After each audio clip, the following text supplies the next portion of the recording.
Hello there, and welcome to New Plaza's Classic Talkback series. I'm Norma Levy, president of New Plaza Cinema. We're a nonprofit dedicated to film lovers. Thank you so much, Norma. Good afternoon, everyone. Welcome to this salacious and historically important and hopefully informative discussion on the 1931 pre-code film by William Wellman starring Barbara Stanwyck, Night Nurse. We are presenting this in connection with an outstanding New Plaza Cinema online lecture that was given on Wednesday by Stephen Smith on sin and censorship during the pre-code era of Hollywood in the 1930s. We're delighted that Stephen is going to be joining us today. Gary Palmucci, he's still doing his brilliant job of overseeing our physical space, the West End Theater on 86th Street. He's not going to be here today, but joining Stephen and I will be Daniel Cahill. And it's going to be a pleasure to discuss Night Nurse. So it's 1931. It's in Burbank, California, where Warner Brothers First National is located, although they also have studio space in Hollywood. Warner's is cranking out the pictures during this dawn of the talking picture, when the censorship code that we know as the Motion Picture Production Code of Ethics, which had been drafted the previous year, and Stephen Smith can talk more about that as he has already, is being pretty much ignored by the studios, even though they've signed on to clean up the movies and remove the more salacious and lurid content from the narratives. Hollywood is proceeding with both barrels blazing, dealing with topical subjects, controversial subjects, explosive subjects affecting society and the world. And Night Nurse is one such picture, starring Barbara Stanwyck, who had experienced some success on Broadway after pretty much fending for herself since childhood, being orphaned. She is going to find success on Broadway in a production called The Noose, which she had a lead role in, and that's in 1926.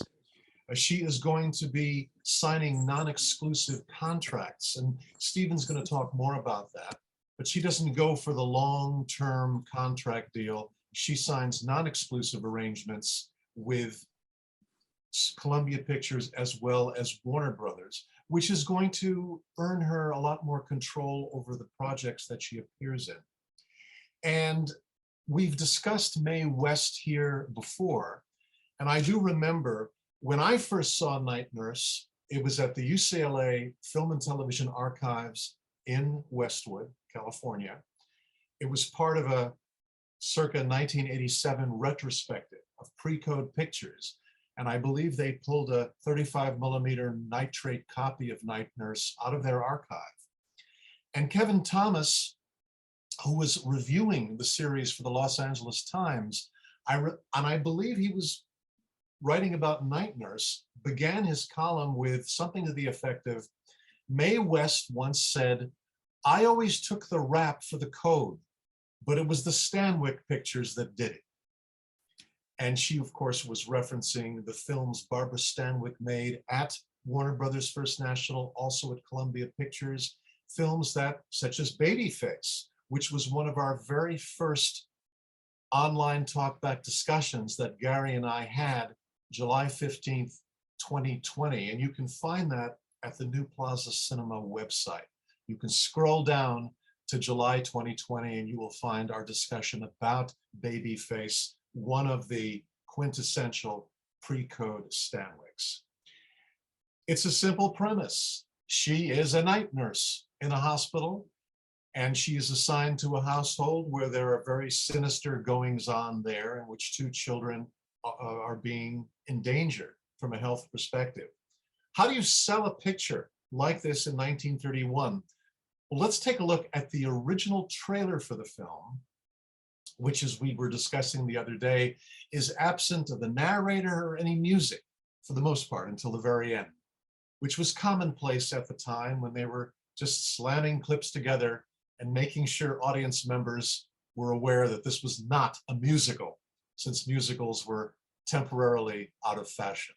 Here is how Night Nurse was sold in 1931 at the height of the Great Depression.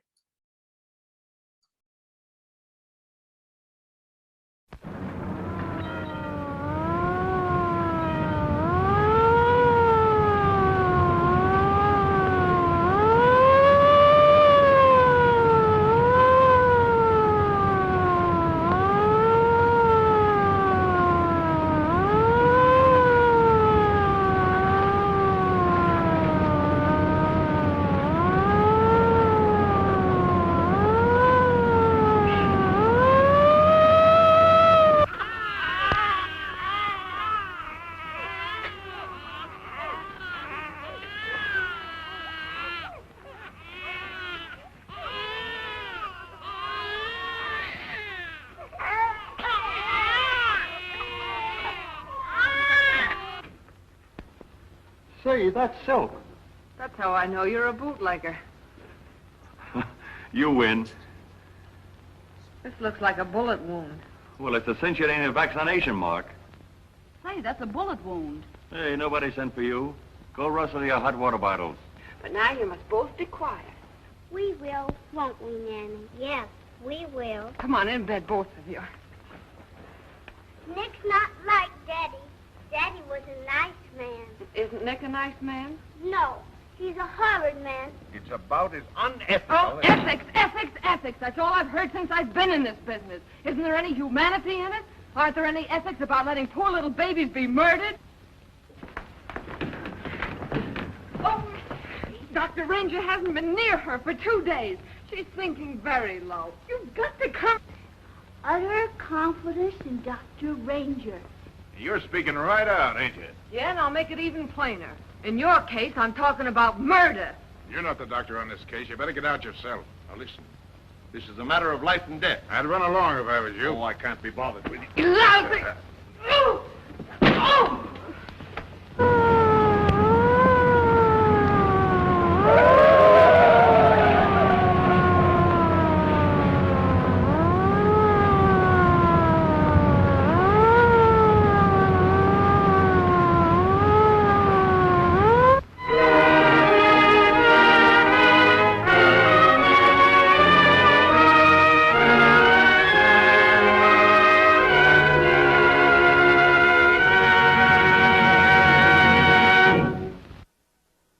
Particularly amusing because of the end credits. It's almost oh, by the way, this also features an actor named Clark Gable.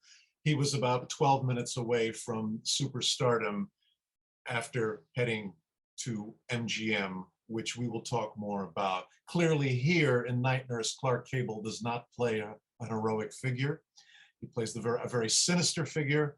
And I was reminded, this was sometime, I want to say in the early 2000s, I was not able to locate the original article, but I vividly remember, maybe our other guests today remember it as well, Vanity Fair ran an article written by James Walcott about pre-code movies, which were then the rage on DVD. And he referenced the Stanwyck pictures, discussing quite a number of them, including Night Nurse. And he described the narrative, and he described the Clark Gable character of the chauffeur, who, in Walcott's words, and I'm not quoting verbatim, wears a uniform that resembles a black condom. That's a great Walcottism. But what makes this a pre-code picture?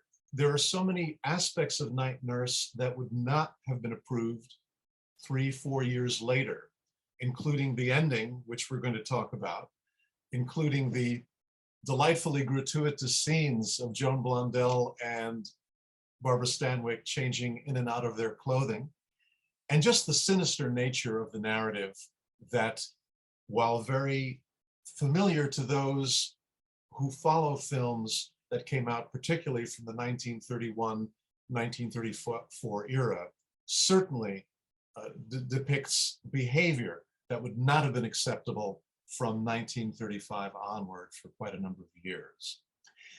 Also, we're going to talk about today the director William Wellman. He had previously directed Wings for Paramount Pictures, one of the very first Academy Award winners for Best Picture. a massive epic. But at this point, Wellman is working on smaller projects at great speed for Warner Brothers, of which Night Nurse is one. And there are a couple of other exceptional films he made in the early 30s that he probably wouldn't have acknowledged as among his better works, but which I feel are some of his best works. We'll talk about that as well. Meanwhile, I would now like to invite back Stephen Smith, who gave such a memorable presentation on Wednesday about the pre-code era of Hollywood. And he's Stephen Smith. A few words about this gentleman. He's a four-time Emmy-nominated documentarian and author specializing in Hollywood history. He's the author of the biographies on the Hollywood composers Max Steiner and also Bernard Herrmann.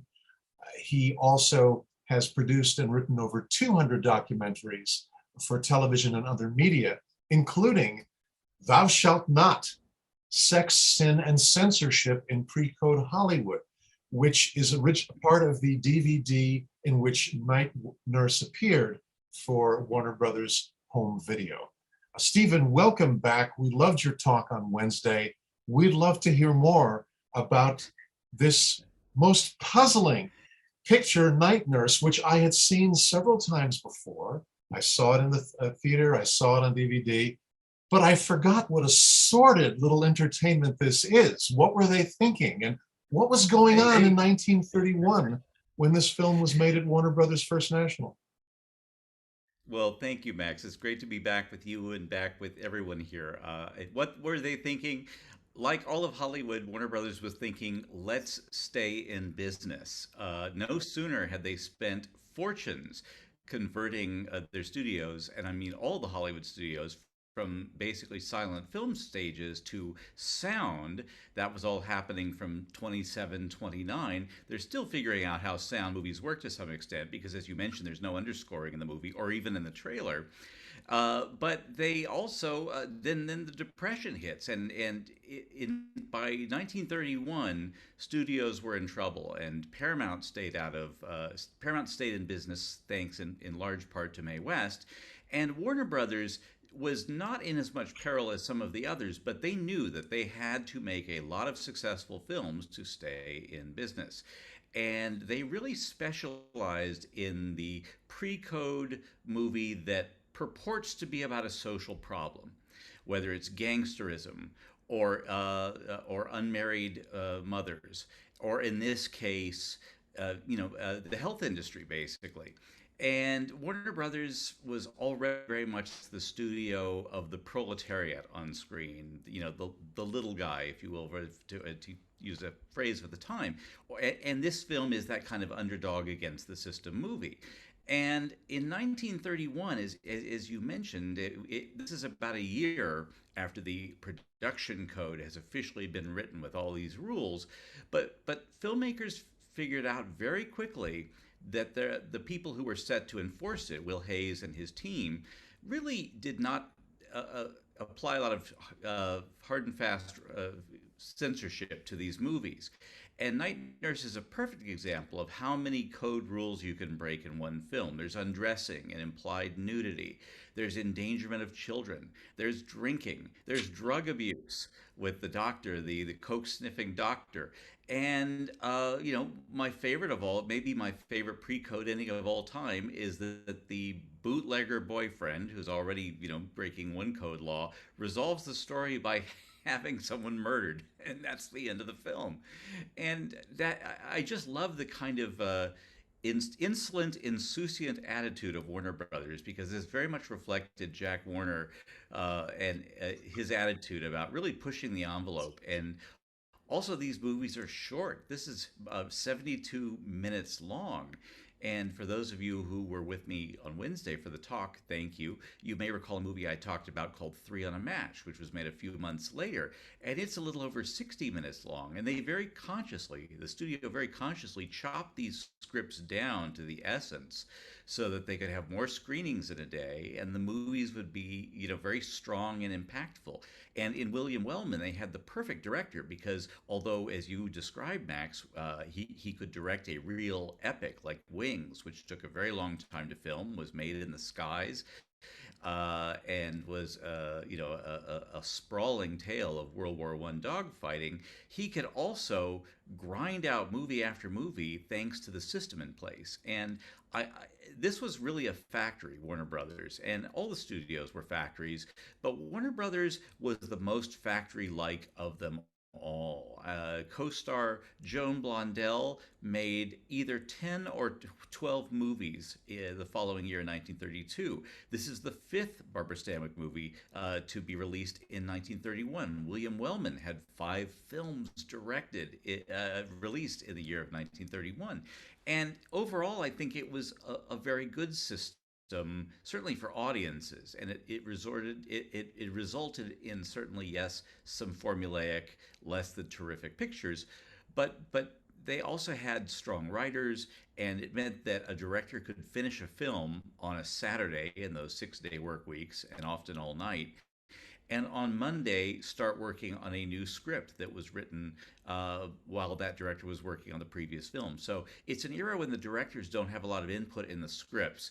And Wellman was very good at taking what was given to him and making something out of it. He made a film that year. If I ever met the man and told him it was my favorite of his, he would have probably punched me because I'm sure he hated it. But I think it's a masterpiece called Safe in Hell, which is very hard to see, an incredibly powerful film.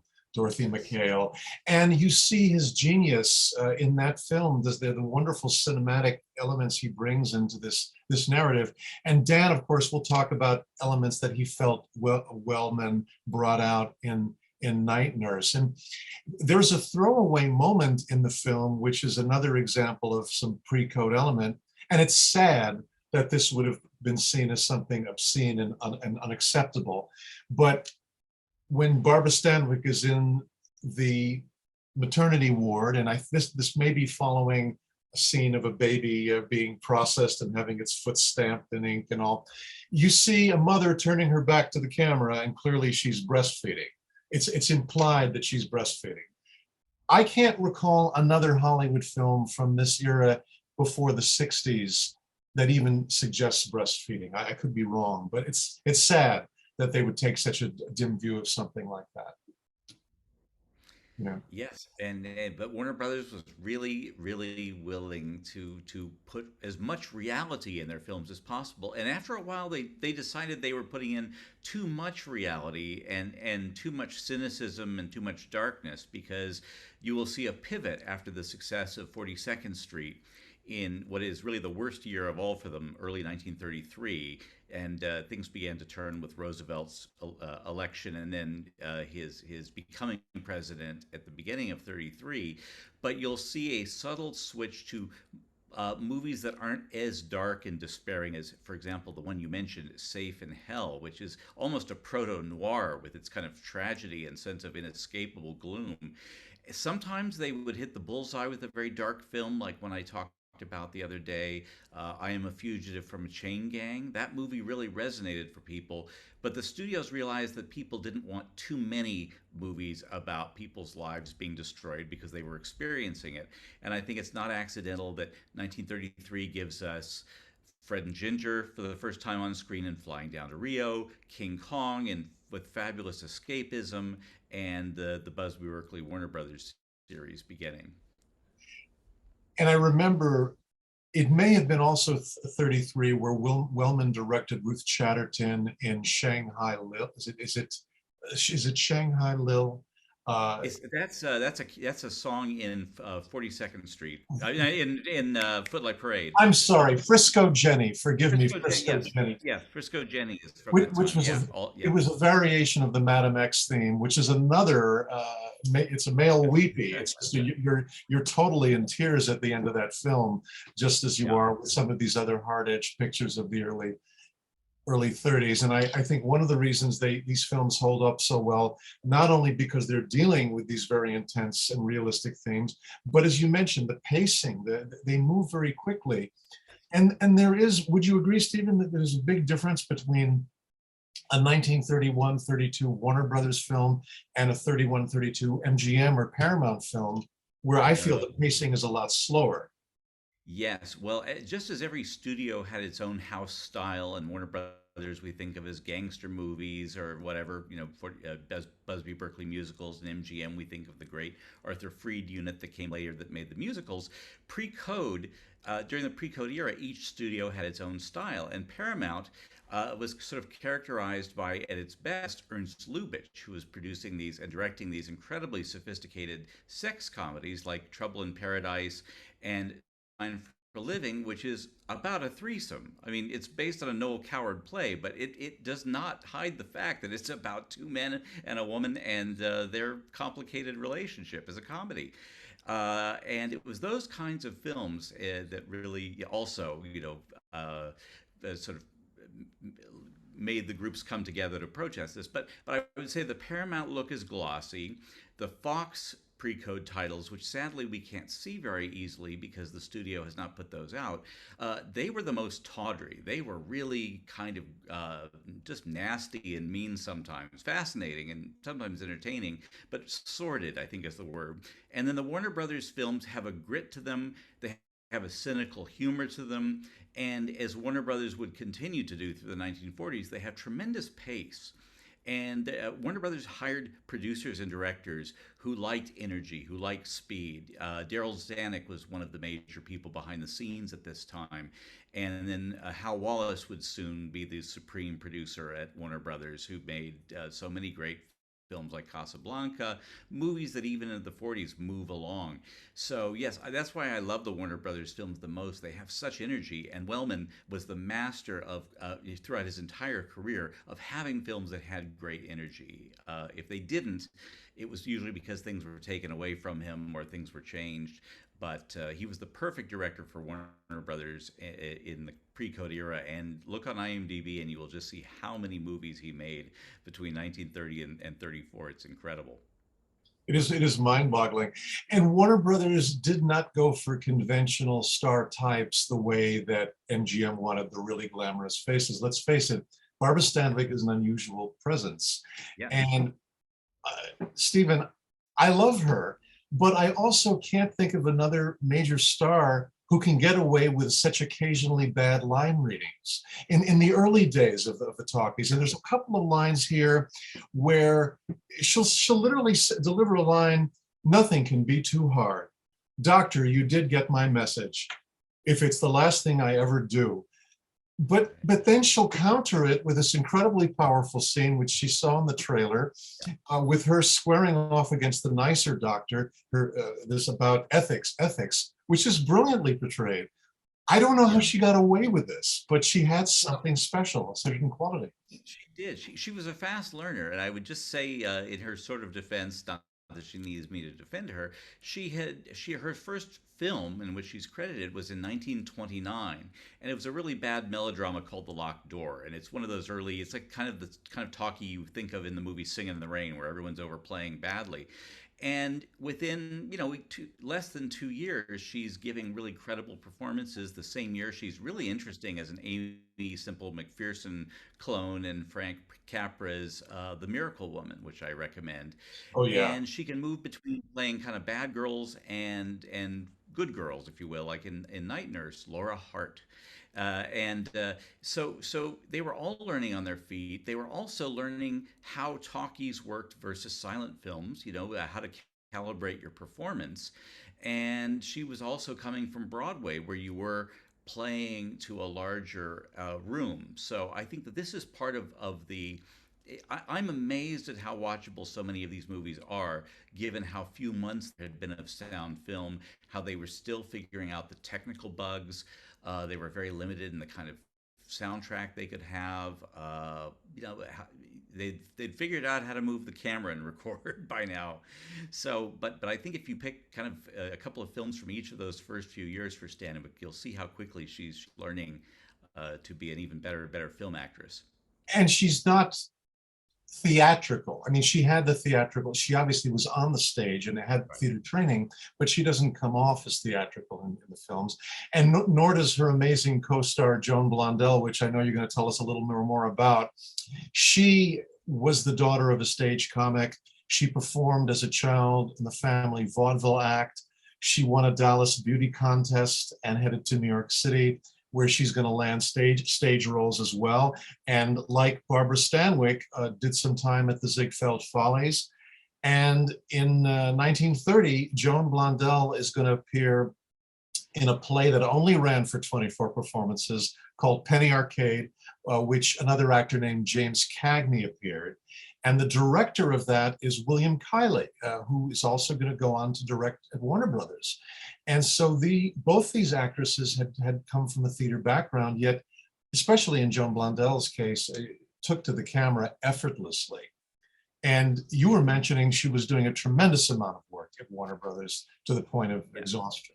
To the point of physical collapse. And I will just say as an aside that one thing that I think informs the work of both of those actresses that you mentioned, Stanwyck and Blondell, is sadly they had very unhappy early personal lives. There's a lot of abuse in their lives. I refer you to biographies.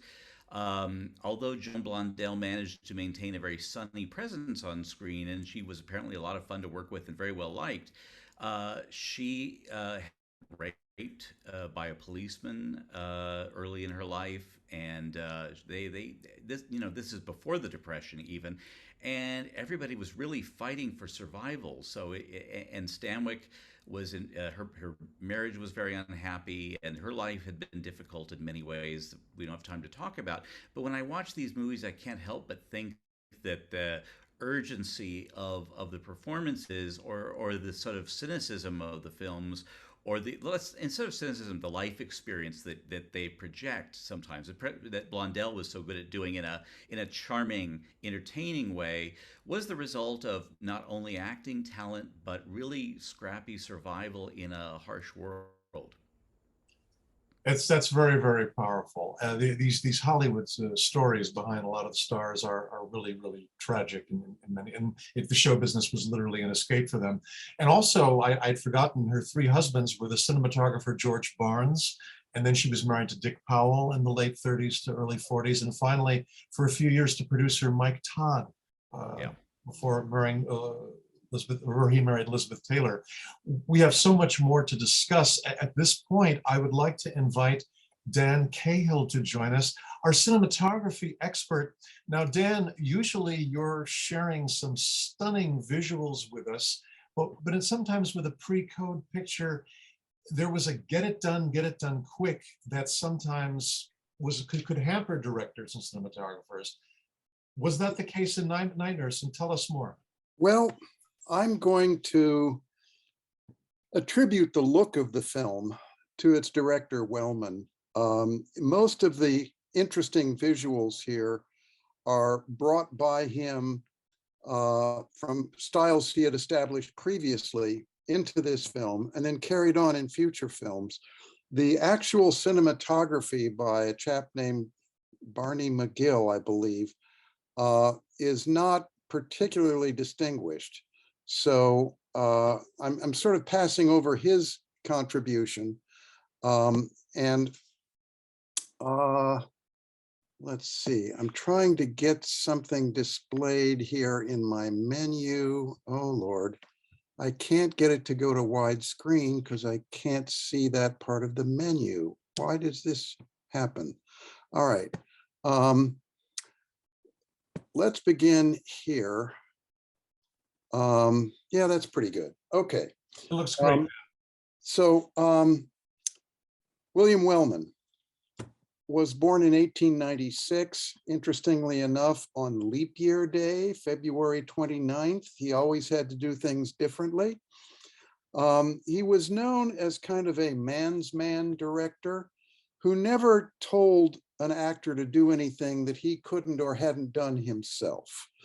And speaking of his prior activities, this is the most representative thing of his early life. He flew a biplane over France in World War I before the United States entered the war. He volunteered early. He got the aviator bug in his bloodstream, and he flew for the Lafayette Flying Corps and then eventually the Lafayette Escadrille, both of them very prominent and important aspects of the war in the air.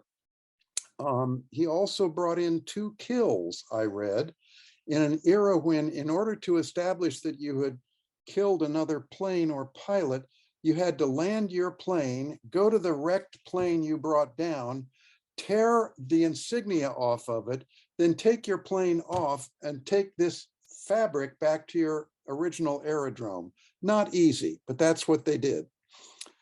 When he got to Hollywood and started directing films, he was very autocratic. He did not really brook any sort of disagreement with what he wanted. And he often found himself in conflict like this, and frequently with authority figures such as studio chiefs. But I need to sort of pause and say all this roughneck stuff is counterbalanced by the fact that his films are also known for intense displays of emotion. And it's hard to walk out of a Wellman film and not be moved by more than one thing in it. Now, I want to talk for just a couple of minutes about Wings, his first, the first film to win an Oscar for Best Picture, which he made in 1927. Here is a shot from it with Buddy Rogers embracing his dying friend and companion in arms, Richard Arlen. And this is an intensely emotional scene, the sort of thing between 2 men that was never, ever shown. This shot is what it is. It is what it looks like. The camera was mounted on the plane behind the cockpit, and we see the pilot's point of view as he's flying down over a column of soldiers that he is about to strafe. So this is the real McCoy. There's no special effects here. Here is a shot of a separate kind of plane, a camera plane, basically, and you can see Wellman overseeing the installation of the camera in the upper right corner of the frame. This is not a very good representation of the dogfights in the film, but it's worth noting that Wellman insisted on waiting months until the cloud cover that he felt was necessary came over the area where they were filming. He needed that in order to show both perspective and depth in the frame. Otherwise, it would have looked like a bunch of dots moving on a gray background. So Paramount was kind of annoyed with him because the picture went over budget and he was difficult to deal with, to the extent that Paramount did not invite him to either the opening night of his film or the first Oscar ceremony where it won Best Picture. Go figure. I want to just show you a couple of examples of the moving camera, which was one of Wellman's signatures. This is a scene that allegedly is set in the Folies Bergère in Paris. We all know it was a studio in Hollywood. And the camera is moving across several tables in one long tracking shot. I'm assuming a crane of some sort was used for this. The camera is moving above the tables that are in a row. It's moving straight ahead between the people sitting at the tables. And the next table, oh my, what have we here? It looks like 2 ladies in drag showing some affection for each other. Well, they were trying to show that Paris was decadent and depraved, and I guess this is one of those shots that kind of demonstrates that. So now let's dive right in to Night Nurse. The first frame, we all remember this. We just saw this again in the trailer. It's a memorable opening shot. Nobody ever did it quite like this before. I just want to call your attention to the different levels of activity here. We have the driver's hand on the wheel, very much a point of view shot. We have the riding ambulance to show you where the windshield is. Beyond that, we see all the traffic that we're dodging as the shot continues. And as if that weren't enough, we also have a rear view mirror at the top of the frame.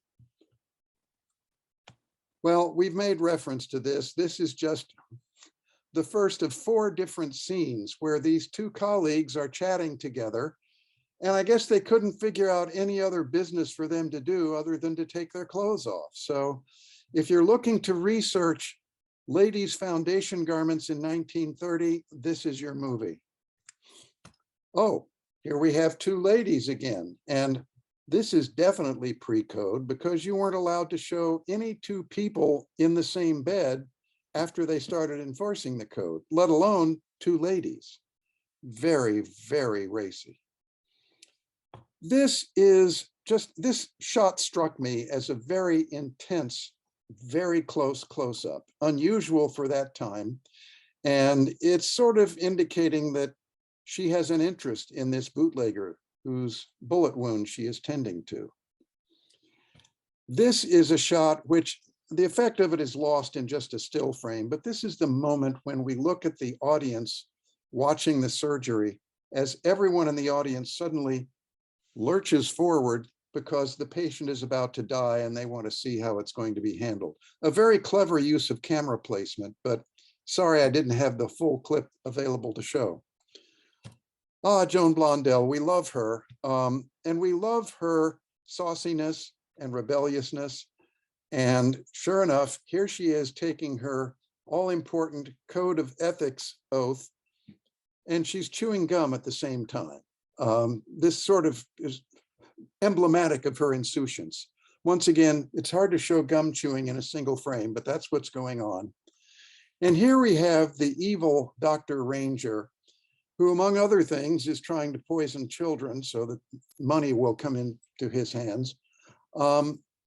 The twitch that he's got, this tick in his right side of his face, was some sort of a Hollywood code for this man is a drug addict. And if any of you can remember Reefer Madness, all of the marijuana addicts in that were always twitching. Their faces were always going like crazy. Here we have Maxwell, the housekeeper, where the children are staying. And she is at first seen as a rather sinister person, so we introduce her peeping through a curtain.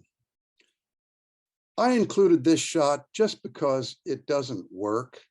If you look at the eye lines, there is no way Stanwyck is looking at her scene partner. Somebody should have caught this, but somehow it got through. Maybe it's emblematic of how fast the production was going, but this one is just a mistake. Here's that guy, and this is a scene where he introduces himself, and camera movement is pivotal in this moment because first we see him here in what we would probably call a medium close-up, and then the camera itself moves in. There is no zoom here, folks. It's too early for that. The camera dollies into him in a more intense close-up as he introduces himself as the chauffeur. And we also get a look at what the studio felt were his too big ears, which prevented him from getting a leading man role. Well, somebody must have changed his mind eventually.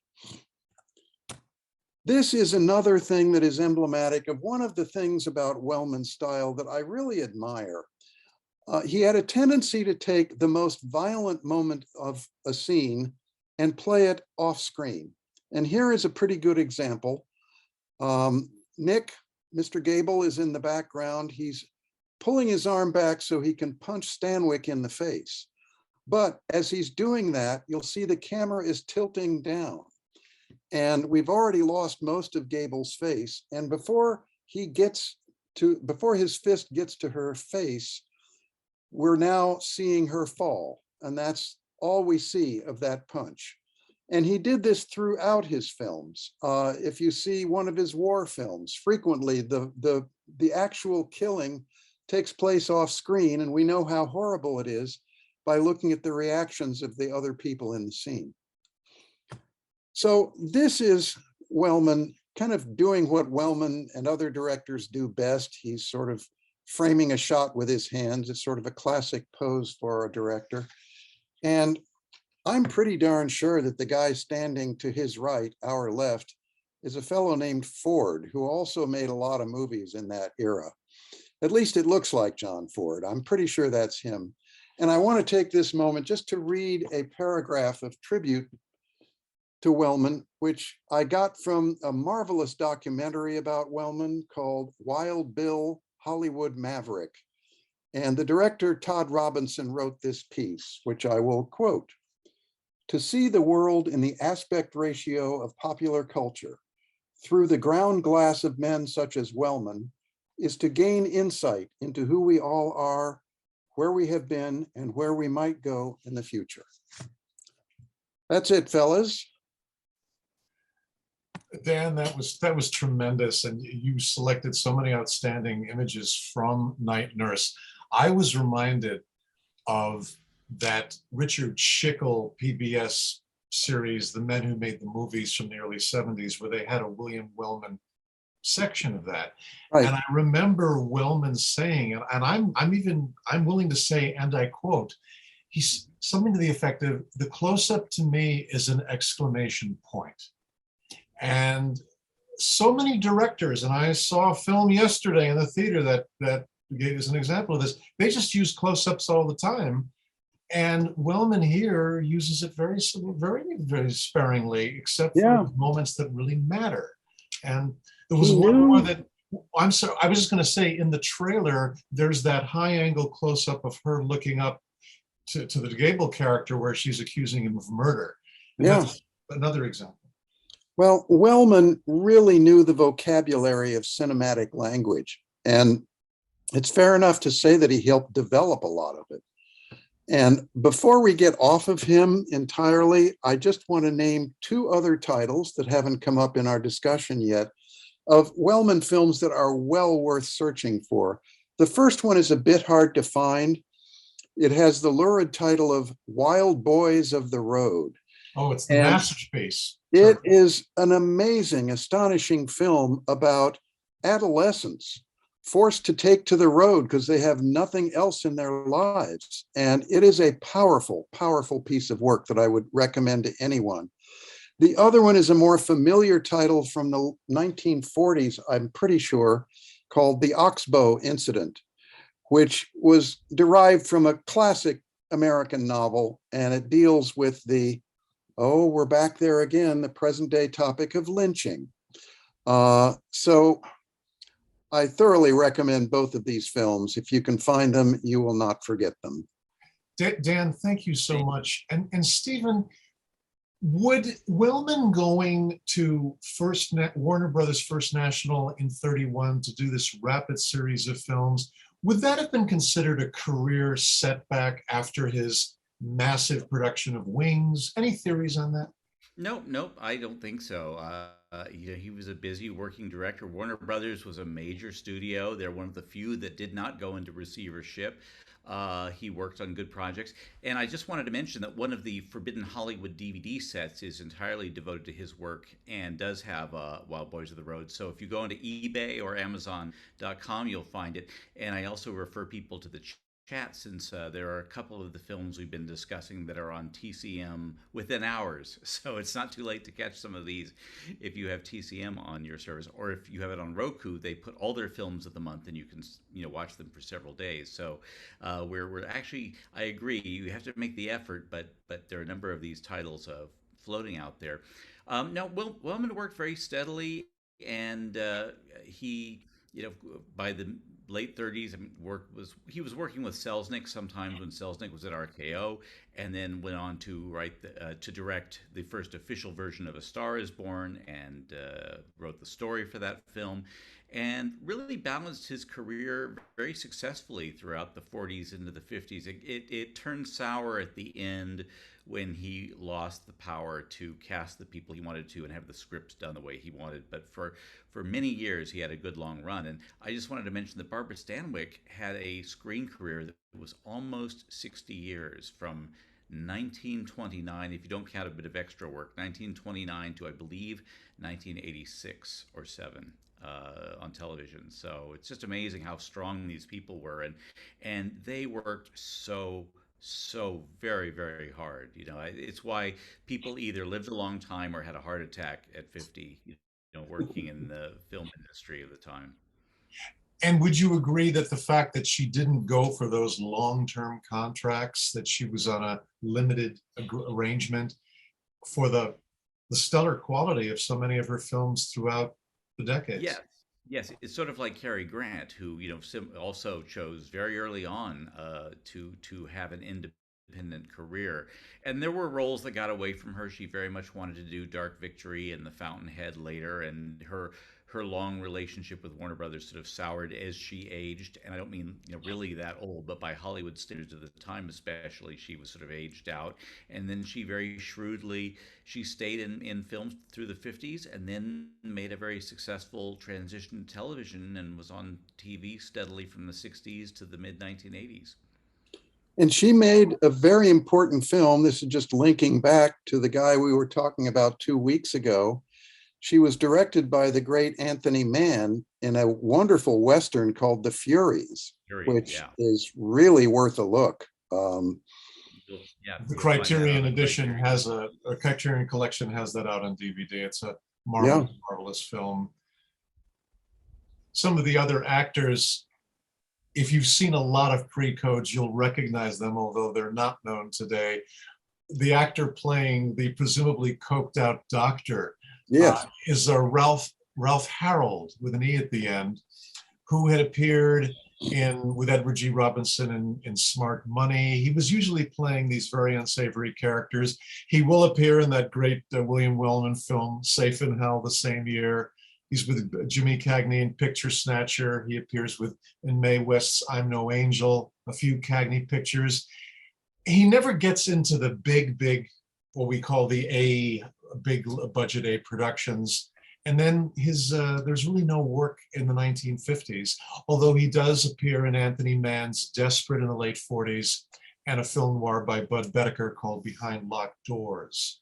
So he was usually a go-to person if you're looking for a very unsavory hood of some type, or just some figure who clearly is involved in some illegal operations.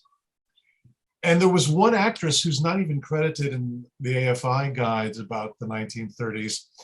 That decadent party scene taking place at the mansion, Barbara Stanwyck is walking down a corridor and there's a couple making out, including a blonde with a very ditzy pre-code voice. That's Polly Walters, who is visible in a couple of these Warner pictures, such as Blonde Crazy and a few others. But she only had one line, but that's one I wanted to call attention to.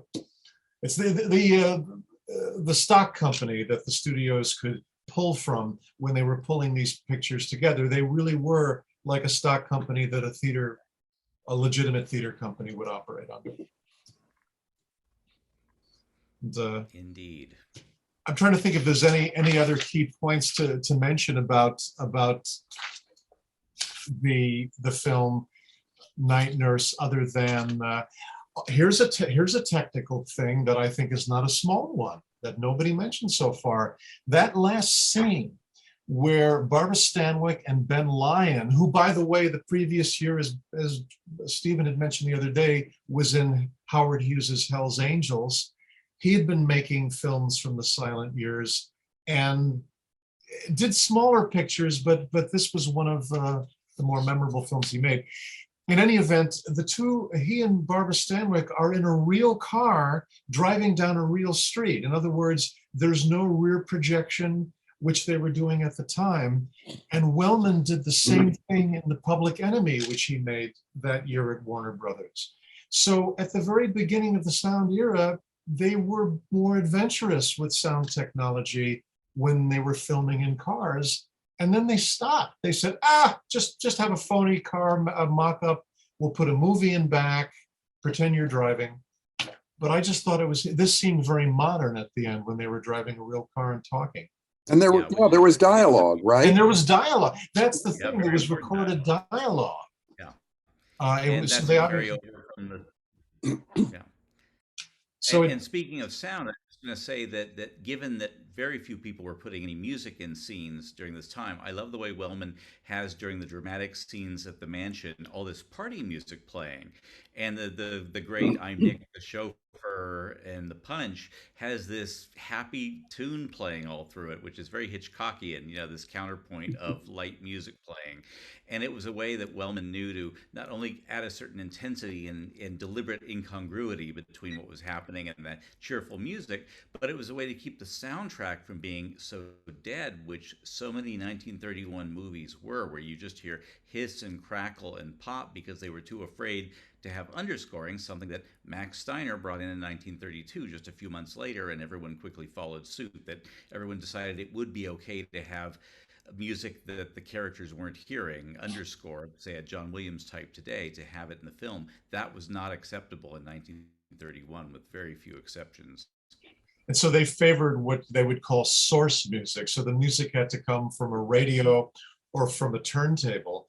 And most brilliantly, at the end of Wellman's The Public Enemy, with I'm Forever Blowing Bubbles playing on a 78 turntable and the needle getting stuck. What an extraordinary use of source music.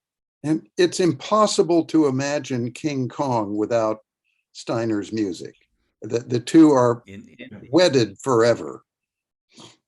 Yeah, fortunately, its producer agreed, and I would have to say Jack Warner loved music, and he really did want to have music, and you will find in some Warner Brothers films, including Public Enemy, scenes that have music that doesn't really seem to be coming from anywhere, but it's relatively brief.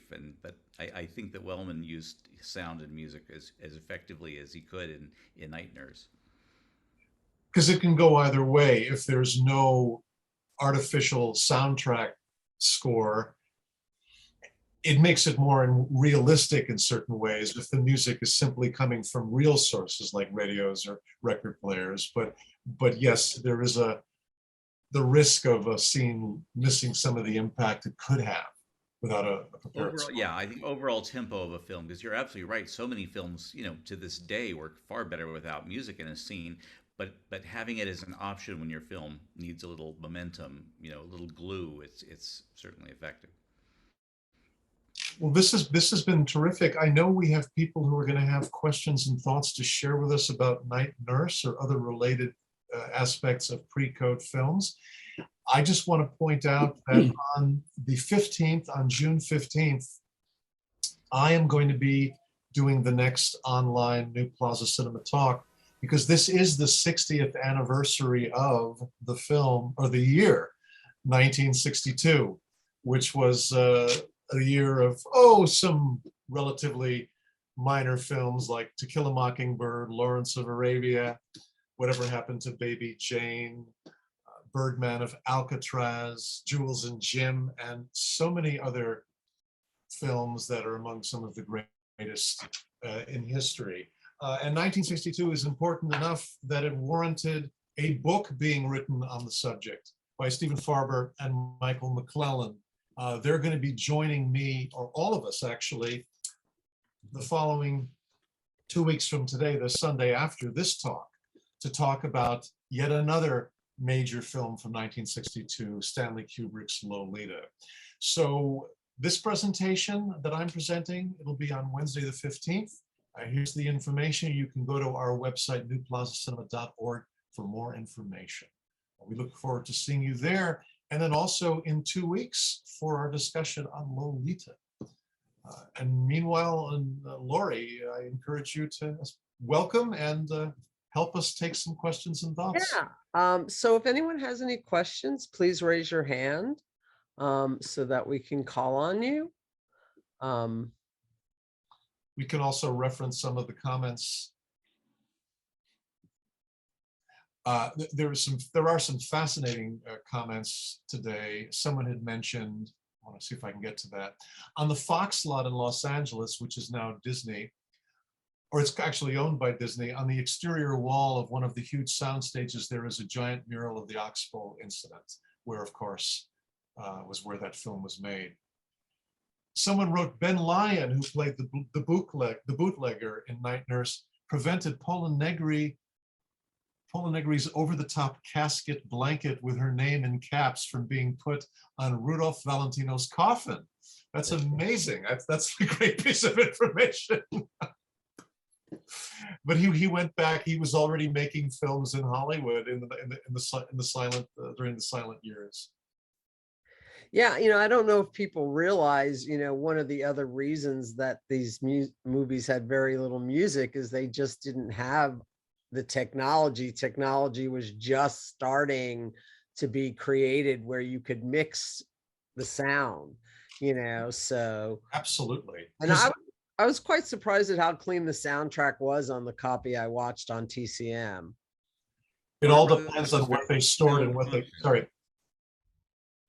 No, sorry.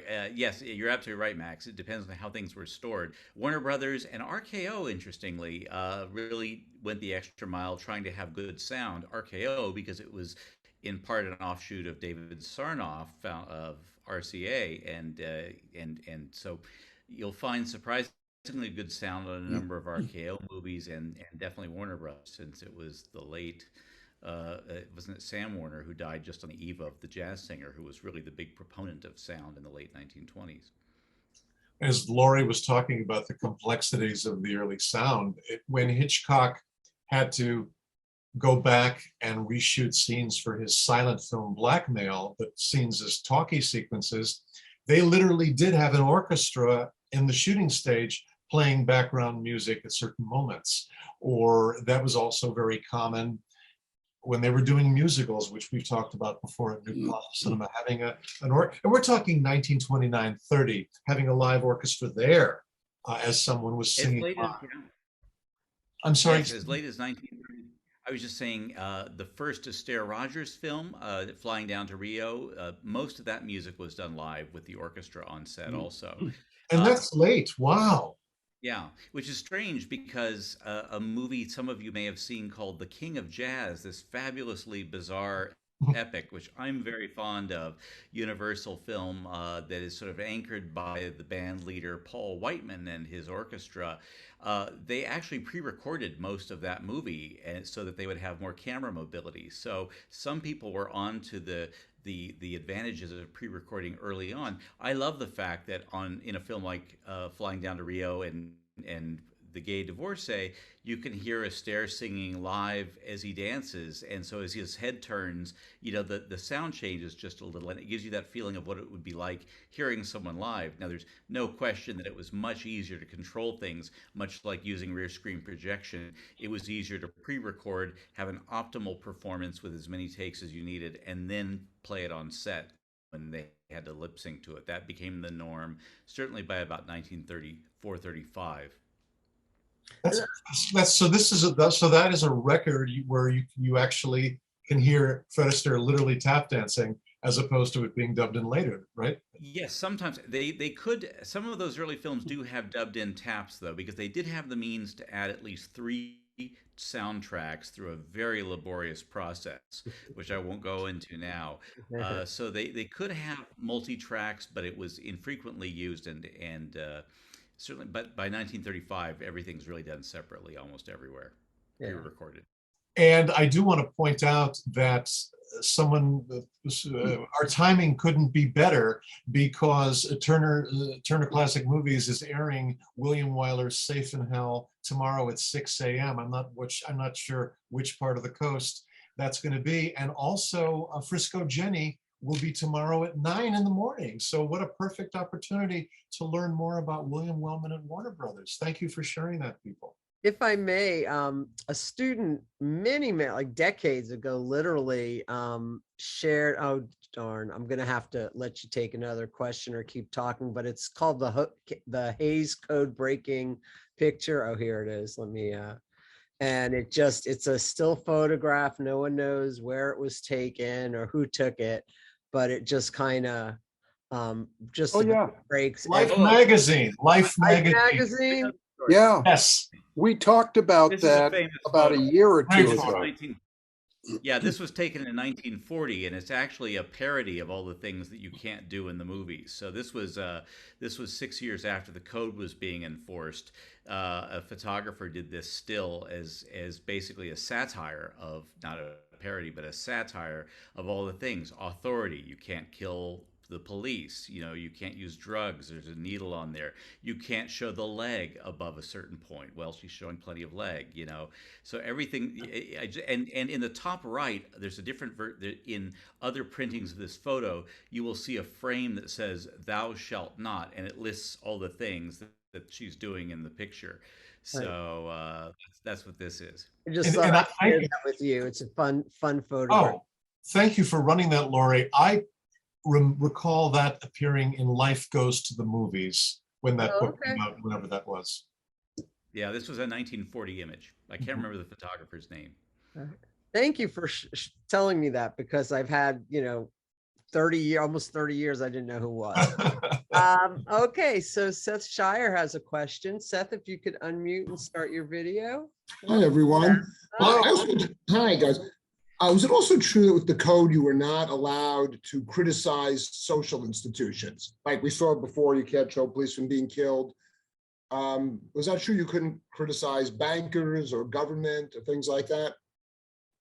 Well, there are two versions of I won't say there are two versions of the code. Certainly by the time that Joseph Breen took over, and as of July 1934, when it morphed into something called the Production Code Administration, the PCA, he strengthened that. So I would have to have the 1930 version open in front of me, and then the 1934 is like the Bill of Rights for the code versus the Declaration at first. He added various stipulations that made it, yes, even more restrictive. That you I've always wondered. Yeah. Well, because I always wondered, I show, for example, Angels with Dirty Faces, which is a film that I think is very subversive, even though it's after once Breen was enforcing it, because we see, you know, the justice system creates a criminal. We see Cagney's character become a criminal because he goes to prison, and we see a corrupt lawyer. And I always feel that that was sort of subversive. It was, even though the code was being enforced, this was really going against it by criticizing those social institutions. You're absolutely right, and that was a movie that had a lot of as many of the later films did, particularly Warner Brothers films. There was a lot of fighting between Breen and the PCA and Warner Brothers. He really hated Warner Brothers. He thought that they were really just, they loved to make sordid stories. And although the letters can be formally polite later on, he despised them, I think, Joseph Breen, and he was really in charge. And in that film, a policeman is killed, and that's a big deal. It's a plot point, and Warner Brothers really fought for that. But that wasn't easy. And I think there's an interesting talk to be given about how clever filmmakers and studios worked within the system post 1934 to get away with things. You know, you will find gay characters, you will find corrupt law enforcement, and Warner Brothers did that the most, and they were the most successful at doing that. May I ask another question regarding Angels of Dirty Faces? I always, you know, I teach this, I'm a sociology teacher. I point out to my students, I want to make sure I'm correct here. The idea that if you give an artist an obstructions, they have to find ways around it. So the idea that there's a priest and the idea that the gangster has to sacrifice himself for the greater good, was that conceit, giving in to code restrictions? My instinctive reaction would be yes, that they would want to play up to the Catholic Legion of Decency and Breen by having Pat O'Brien's priest offset the gangsterism. But I would have to look at documentation. Perhaps Steve has more information about that. I would say it would be on a case-by-case basis, but yes, they definitely. Breen said you had to have a moral center, a force of good, and make it very clear that immorality would be punished by the end of a film. You know, I'm sorry, Laurie. You go. I was just going to say what Stephen said, that if we did see someone committing adultery or anything, they had to have consequence. It couldn't go unpunished. Was the kind of the rule of thumb. It's 3 on a match. Yeah. This is a good moment to cite one eyebrow-raising line of dialogue in Night Nurse from Maxwell, the housekeeper, who blurts out something and says, and that's another thing that's wrong with prohibition. And it's the last line in a scene, and then we cut to something else, and I'm scratching my head going, should she have said that? I don't know. Probably not, if it was critical of government policy. You know, I don't know. Drinking is one thing no one, Prohibition was so ignored. You even have Laurel and Hardy making a wonderful entire short about drinking in 1930, Blotto. You know, no one pretended that Prohibition was working, which I find incredible. That all the studios just show everyone drinking because everybody was. Yeah, well, And it's the upper classes who are getting drunk. And boy, are they getting drunk. I mean, Yeah. she says she's a dipsomaniac, and that's some pretty serious drinking going on there. And contemporary audiences, we tend to forget that those scenes would be equivalent to a bunch of people doing lots of cocaine and heroin, illegal substances today in a film, because technically alcohol was illegal, and yet they were showing it quite openly. We have cocaine in modern times. Exactly. Here's the thing: people in whatever time they live in think that it's new to that, because it's new to them, it's new to the world. And cocaine was like used for existence until the Spanish came along and said, you guys are like having too much fun here, So, it's all in the point of view. Well, I don't want to take us too off topic, but a fellow baby boomer who is film historian once told me, right about the time in our lives when we started doing things as adults, we started seeing those things being done on screen. And then the more involved we got, the more involved people in the movies got. And our generation tends to think we invented these things, whether it's sex or profanity or hedonistic behavior. But if anything, in the pre-code films are such an extraordinary reminder that people were real. I mean, these characters seem real to us today. They're not as sanitized as they would have had to have been in later years. All right. Thank you so much, Seth. Thank you, Seth. We have Marjorie. Pleasure. Marjorie, if you'd like to unmute yourself and start your video. Hi, everybody. Thank you. Wonderful presentation as usual. I just want to remark on the fact that the bad people had to be punished, and that was a mark, and that was a big problem with A Streetcar Named Desire, of which Kazan was fighting with the studios very much, is that Stanley Kowalski got away with it. That was the big thing with that movie, where they had so much censorship, and that's why they changed the ending slightly, where Stella, instead of running into Stanley's arms as she does in the real play, she kind of runs away from him. So that was another point of the code still being in existence, that he wasn't punished. There still has to be that lesson being taught. Go ahead, Stephen. Yes, I was just going to say, Kazan really fought with Warner trying to preserve the play. Kazan had a director's cut that did have Stella saying that she was going to leave him, but Kazan sort of said to himself that he hoped that the audience wouldn't believe it. But then Kazan left to do other things, and Warner gave in, as he sometimes did, to pressure and recut Kazan's version. It's an interesting story. And 2 years later, From Here to Eternity was another movie that people kept saying this can't be made, and it was made. And that really, you can see a slow disintegration of the code starting in the 50s, partly due to television taking away a lot of the movie-going audience, partly due to the fact that films from overseas are much more explicit and are being shown in the bigger theaters. So that kind of leads people to think, well, maybe we should do this too.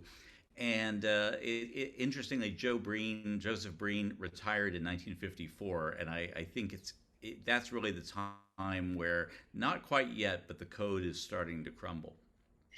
That's really valuable information. And also, I think it was around 1952 that the U.S. Supreme Court overruled a 1915 decision that says, no, you can't just ban films outright. They do have First Amendment right protection.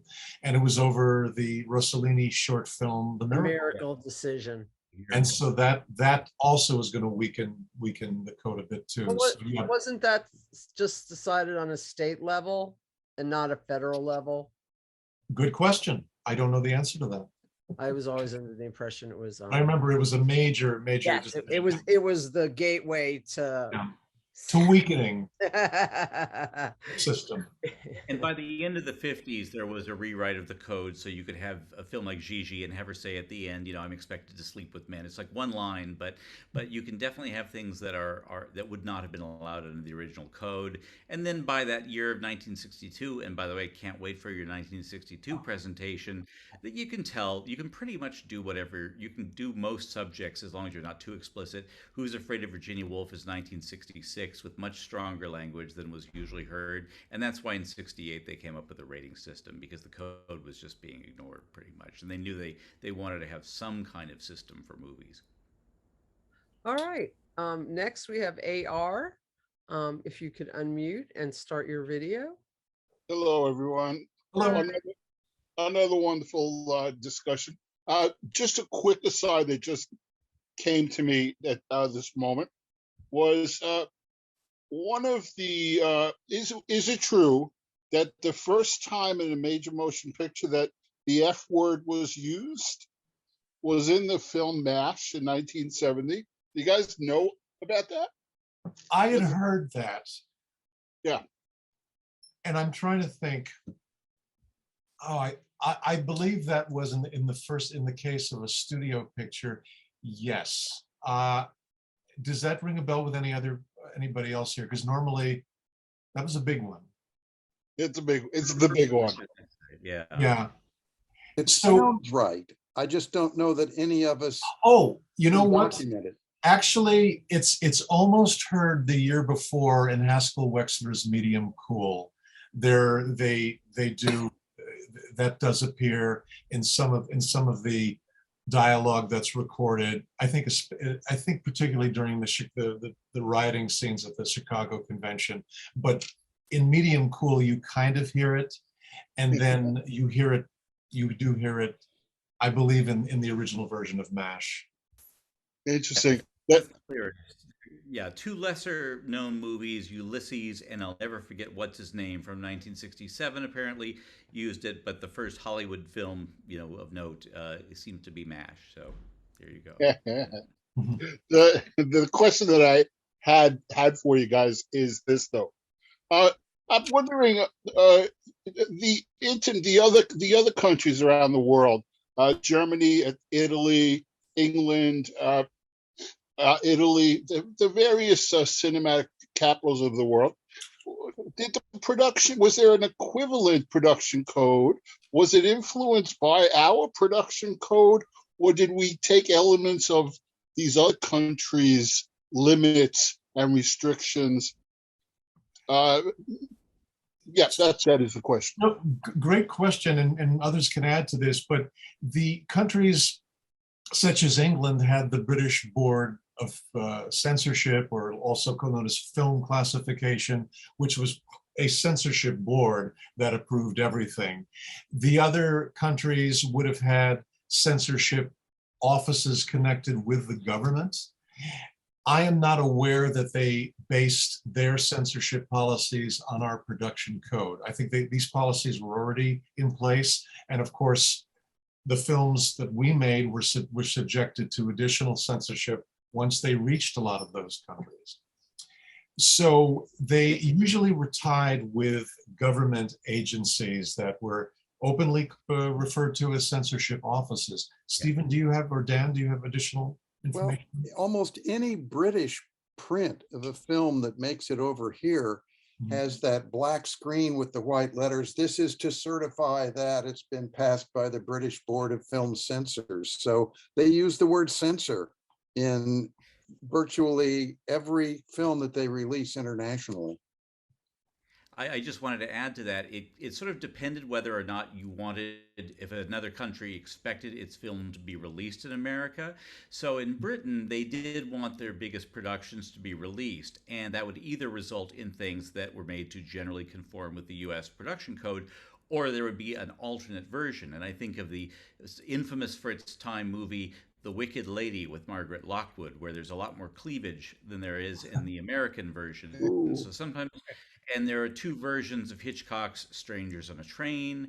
There are two versions of Psycho that are a little different. So although that was an American film, obviously, but on the other hand, during the war, Italy was not interested, or Germany, they didn't care about their films being released in America because we were at war with them. So you look at a film like Luchino Visconti's first feature, Ossessione, which is an unauthorized, illegal but brilliant adaptation of The Postman Always Rings Twice, and it's much more faithful, especially in the first half, to the James M. Cain book. The sex is more explicit. It's terrific, and it almost shows you kind of an alternate reality of what movies could have been like had there not been such a strict code as Breen in particular enforced.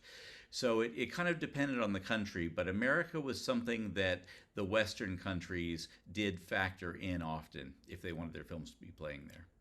And the Breen office, I can't believe I'm partially defending Joseph Breen here, but granted, he was dealing with some pressures of municipal and state censorship around the United States, and he wanted to stave off any efforts to have the films further snipped. But if a film was set in Spain and they wanted the film to play in Spain, they would say, you can't mention fascism, don't criticize. And that, of course, presents a very false reality, that they were always thinking of that overseas market as well. Yeah. Go ahead, Stephen.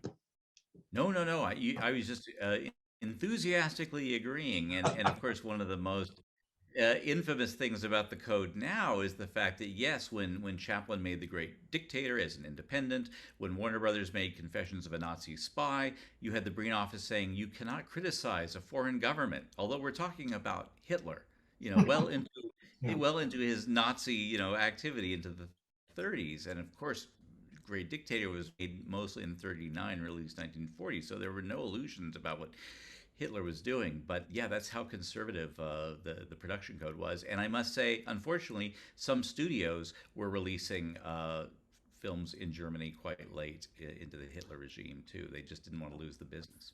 Paramount, Fox, and a couple, and MGM, exactly. Someone mentioned in our chat that Tubi has a lot of pre-code movies, so that's there's I was surfing yesterday through different streaming apps and that are free, and there are a ton of pre-code movies out there. And I know this will sound very Luddite, but I always want to support the studios taking prints and putting them out there. So you can, if you still have a DVD. If you don't, they're really cheap online. Warner Archive Collection still puts out films, and Warner Archive put out most of the Warner great pre-code titles on discs. They're very inexpensive and well worth supporting. So that's what I try to do. Point people towards, or rent them, as Night Nurse can be officially rented through Amazon, because the more we put the money, not that the studios, that's a whole other, but if we can support the people who own these films, we'll get better copies of them, I guess is what I'm saying. But of course, it's hard to resist a free version online somewhere. I do know that. But as we've encountered at New Plaza Cinema, so many wonderful films are not available through streaming. So it's sometimes DVD. Oh no, streaming, absolutely not. Is the way to go. And libraries, of course, have these as well. This has been wonderful, gentlemen. I don't know if anybody has anything to add, Dan or Stephen. Just thank you both for joining me. Thank you, Max, and thank you, Dan. I so enjoyed, Dan, seeing your contextualization of this within the frame of Wellman's career. Well, thank you, Stephen. I had fun doing it. And thank you, everyone, for coming and spending your Sunday afternoon with us. Look for this online within the next 3 days. An archive of this recording. So everyone have a great rest of your Sunday, and thank you, and we'll see you next for 1962. Or if you're on the west side, stop by our theater on 86th Street, the West End Theater in the Plaza. We'd love to see you. All right. And thank you, Lori, with your thank you, Lori. Thanks, Lori. You're welcome. You're welcome, guys. Take care, everybody. Great day.